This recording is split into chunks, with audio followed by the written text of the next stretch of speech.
ಇವತ್ತು ವಿ ಸರೋಜ ದೇವಿ ಅಮ್ಮವ್ರನ್ನ ಕಳ್ಕೊಂಡು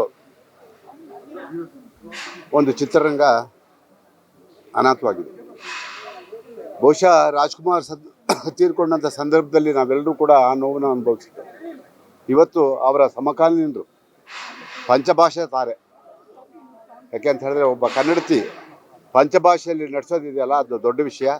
ಒಂದು ಕನ್ನಡ ಚಿತ್ರರಂಗಕ್ಕೆ ಒಂದು ಕೀರ್ತಿಯನ್ನು ತಂದುಕೊಟ್ಟಂಥವ್ರು ಸರೋಜಮ್ಮ ಅವರು. ಬಹುಶಃ ಇವತ್ತಿಗೂ ಕೂಡ ನಾವು ಅವ್ರನ್ನ ನೆನೆಸ್ಕೋಬೇಕು. ಅವ್ರಿಗೆ ಬಿರುದನ್ನೇ ಕೊಟ್ಟಿದ್ದಾರೆ. ಹೇಗೆ ಮಲಗಿದ್ದಾರೆ ಅಂದರೆ ಸರಸ್ವತಿ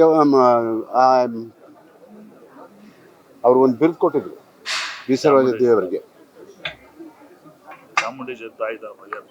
ಅದೇ ಥರ ಇವತ್ತು ಮಲಗಿದ್ದಾರೆ. ಇಡೀ ಚಿತ್ರರಂಗ ಇವತ್ತು ನೋವಿನಲ್ಲಿದೆ.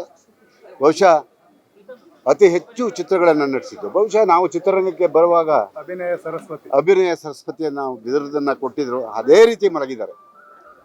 ಅಮ್ಮ ಅವರು ನಡ್ಕೊಂಡಂಥ ರೀತಿ, ಚಲನಚಿತ್ರ ವಾಣಿಜ್ಯ ಮಂಡಳಿ ಮೇಲೆ ಇದ್ದಂಥ ಒಂದು ಪ್ರೀತಿ ಚಿತ್ರರಂಗದಲ್ಲಿ, ಅದರಲ್ಲೂ ಕೂಡ ಸಹ ಕಲಾವಿದರು ಕಂಡ್ರೆ ಭಾಳ ಮರಗೋರು, ಭಾಳ ಅವ್ರ ಬಗ್ಗೆ ಭಾಳ ಚಿಂತೆ ಮಾಡೋರು. ಯಾಕೆ ಅಂತ ಹೇಳಿದ್ರೆ ಅಯ್ಯೋ ನಾವೆಲ್ಲ ಹಿಂಗಿದ್ದೀವಿ ಪಾಪ, 1-2 ಚಿತ್ರ ವರ್ಷಕ್ಕೆ ಸಿಗುತ್ತೆ, ಇವ್ರು ಹೆಂಗೆ ಜೀವನ ಅಂತ ಹೇಳ್ಬಿಟ್ಟು ಅವ್ರ ಬಗ್ಗೆ ಯೋಚನೆ ಮಾಡೋಂಥ ಒಬ್ಬ ಪ್ರತಿಭಾವಂತ ಕಲಾವಿದೆ ವಿ ಸರೋಜದೇವಿಯವರು ಇವತ್ತು ನಮ್ಮ ಜೊತೆ ಇಲ್ಲ. ಆದರೆ ನಾನು ಎಲ್ಲ ಕಲಾವಿದರಿಗೂ ಒಂದು ಮಾತನ್ನು ಹೇಳೋಕ್ಕೆ ಇಷ್ಟಪಡ್ತೀನಿ. ಇವತ್ತು ಅವರ ಆದರ್ಶಗಳನ್ನು ಜೀವನದಲ್ಲಿ ಅಳವಡಿಸ್ಕೊಳ್ಳಿ.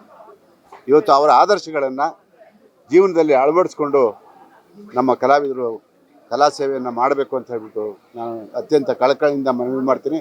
ಮತ್ತು ಅವರ ಕುಟುಂಬಕ್ಕೆ ಮತ್ತು ಅವರ ಬಂಧುಗಳಿಗೆ ಈ ಒಂದು ದುಃಖವನ್ನು ಭರಿಸುವಂಥ ಶಕ್ತಿಯನ್ನು ಭಗವಂತ ನೀಡಲಿ ಅಂತ ಹೇಳಿ ಆ ಭಗವಂತನಲ್ಲಿ ಪ್ರಾರ್ಥನೆ ಮಾಡ್ತೀನಿ.